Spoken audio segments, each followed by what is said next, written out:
Mesdames et messieurs, bonjour, bonsoir pour nous toutes. Comment nous est? C'est toujours avec même plaisir là que moi qui est la CAO justement pour capable porter pour même un nouvel épisode sur ça qui gagne dans question immigration par rapport ici. Non pas c'est Jean Dadi Siméon et c'est avec un pile plaisir que pour présenter un nouvel épisode ça. Une façon pour que au capable rester informé puisque Jean dit là information c'est pouvoir que lié.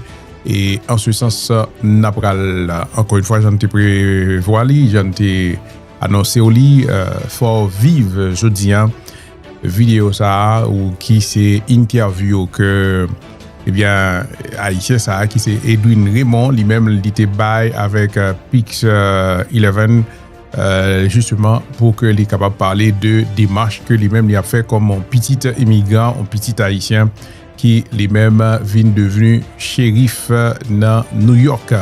Alors, avant toute chose, il faut que nous saluions tous les amis communauté positive Nouyòk qui ont même abonné avec la chaîne Téléspirale là. Et c'est aussi où on fait ça.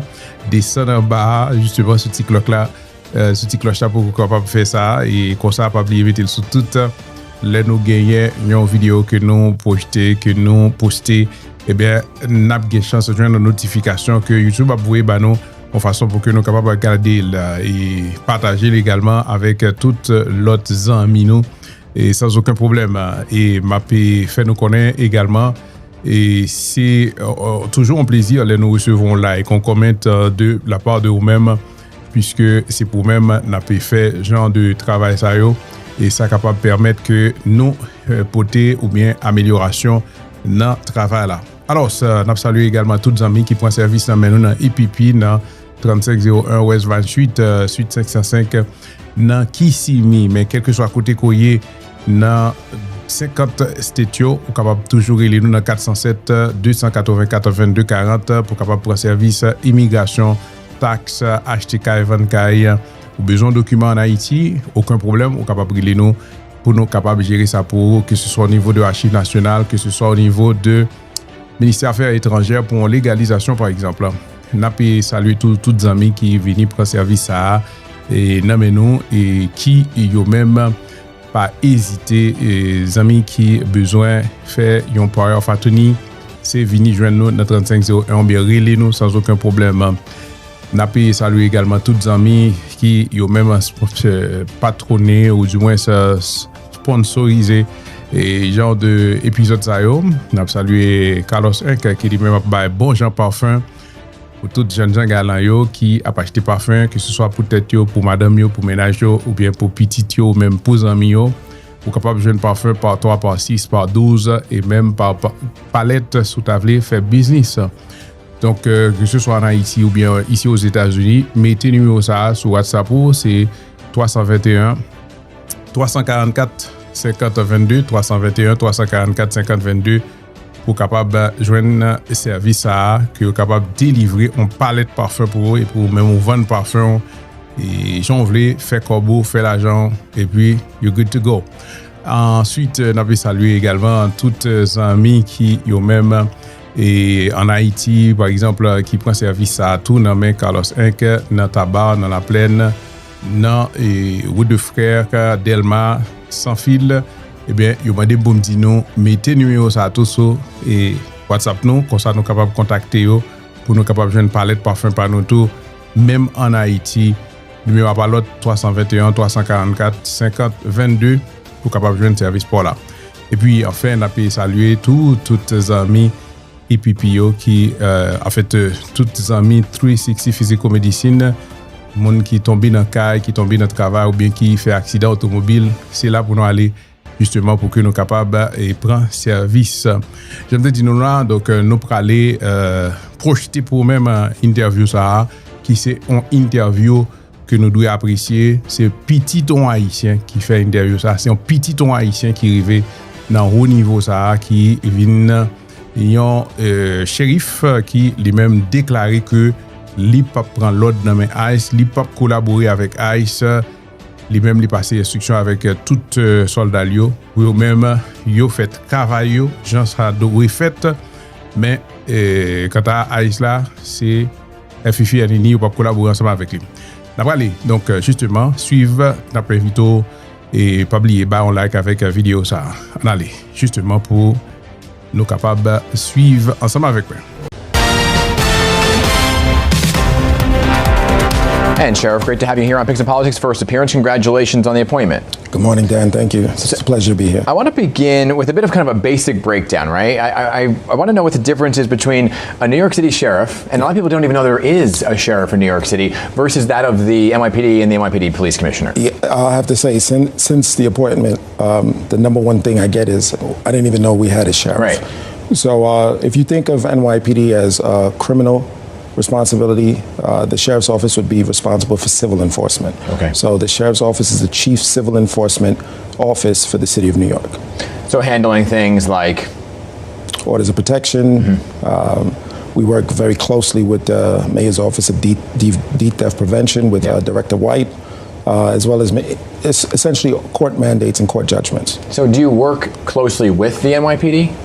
There's overlap at times. Again, orders of protection and other task force, other joint operations. But again, typically NYPD focuses more on criminal enforcement, whereas the sheriff's is civil.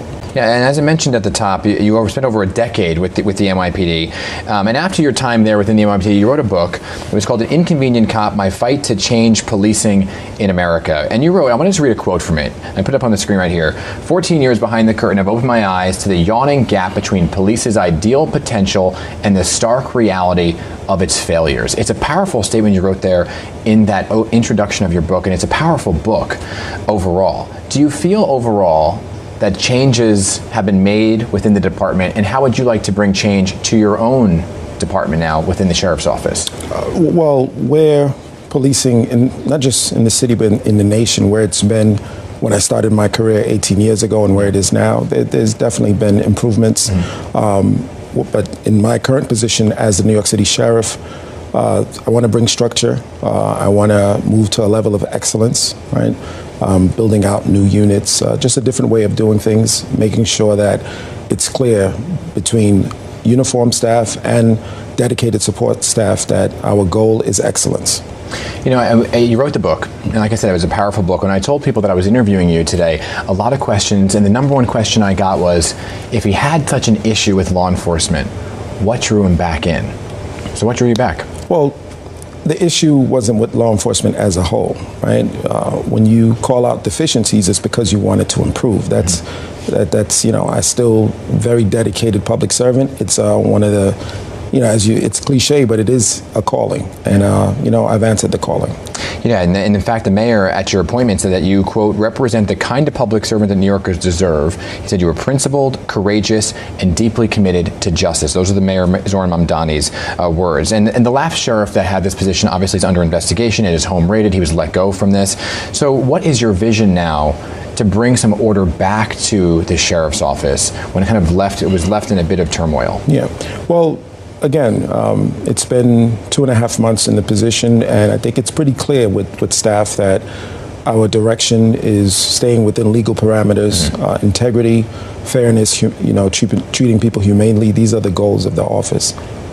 What would you say, now that you're kind of in this position a few weeks, what is your number one goal or objective to tackle in the next couple months? Just bringing structure within the office, as well as more of a public footprint. The question of, I didn't even know we had a sheriff.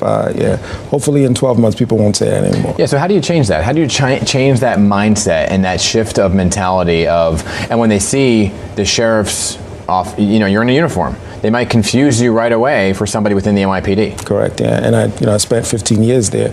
Just make it clear that, you know, more community initiatives, that's one of the goals in the immediate steps that we're going to take in the office. Have you had conversations with Commissioner Tisch? I'm looking forward to sitting down with the commissioner. We haven't been able to meet yet. And what do you hope that conversation will entail or involve? Just more of how our, you know, offices can work together. Yeah. How do you see yourself working, I guess, with the NYPD? And I have other questions to get to about what you plan to do, but I think it's such a fascinating conversation, especially because of the book, how you plan to work with the NYPD. Yeah. Well, there's, in all law enforcement, be it federal, state or local, there's always overlap. So identifying what that overlap is and seeing how we could best get it done. Yeah. Obviously, cannabis enforcement is something really big, and that was under the purview of the last sheriff's office, and I know it's going to continue under you as well. And again, I hear from a lot of New Yorkers who are like, these weed shops are such a nuisance in some of these communities, especially the illegal ones that shouldn't be operating. How do you plan to tackle that? Well, that's going to remain a goal of the office, but as I mentioned earlier, other things will be prioritized, such as deed theft and deed fraud. And that is a big thing right now. And why do you think that in particular, deed theft, is having such a moment in the spotlight right now? We're hearing about it more so now than maybe in years past. Well, there are many community activists and different groups who are calling attention to it. Again, on the state level, the New York State Attorney General is expanding her ability to deal with that, and on the local level, so is the mayor. Again, the mayor's office of deed theft prevention was long overdue, so I'm glad we're moving in that direction. Yeah, and there seems to be some confusion around what exactly is deed theft versus what is not deed theft. It's a very unique issue to investigate and tackle, but again, several across government agencies, we're doing what we can. Obviously, you wrote about in your book as well that you're a child of Haitian immigrants. Correct. The Trump administration ended TPS, temporary protected status, for Haitians without status. The mayor's office just had to actually come out this past week and let go of people who had TPS and aren't allowed to currently work within the administration. Homeland Security says that they're going to increase ICE raids, particularly in New York City. And there's a big concern about whether or not law enforcement works closely with ICE, should they work closely with ICE, and coordination. And since you are a man in uniform, I have to ask you, what is your view on working with ICE? Well, the day-to-day operations within the sheriff's office, we don't work with ICE. But you know, as Haitian American, this is an issue that's deeply personal. But you know, immigration is a federal policy. And as the city sheriff, what I can guarantee that we can do locally is ensure that people are treated humanely and, you know, with respect, and trust is maintained between law enforcement and the communities we serve. Yeah, and do you, just to be very clear then, the sheriff's office does not speak with ICE? No. Because people often think, well, law enforcement, you know, it can get convoluted and complicated. Yeah. Again, day-to-day operations, there's none of it includes that federal agency.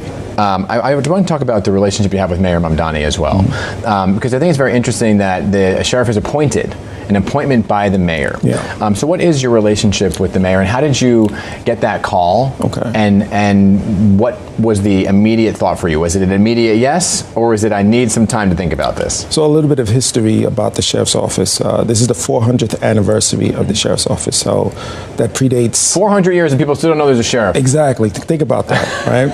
And prior to 1942, the sheriffs were separate counties, and that were elected like much of the rest of the nation. This was all consolidated into an appointed position by the mayor. And prior to that, the sheriff's office was responsible for much of what New York City Police Department is responsible today, as well as Department of Corrections. You know, the sheriff's office ran the county jails. And in terms of the mayor, you know, the mayor had a robust team of dedicated folks looking for talent, looking for folks that are in alignment with his vision. And that's how my name got thrown in the hat. I got the call, we started the process, and we're here today. Was it an immediate yes? It was, yeah. Okay. It's an honor to serve under this mayor. Sheriff Raymond, thank you for being here for one of, I hope, as many conversations moving forward. Good to see you. Much love.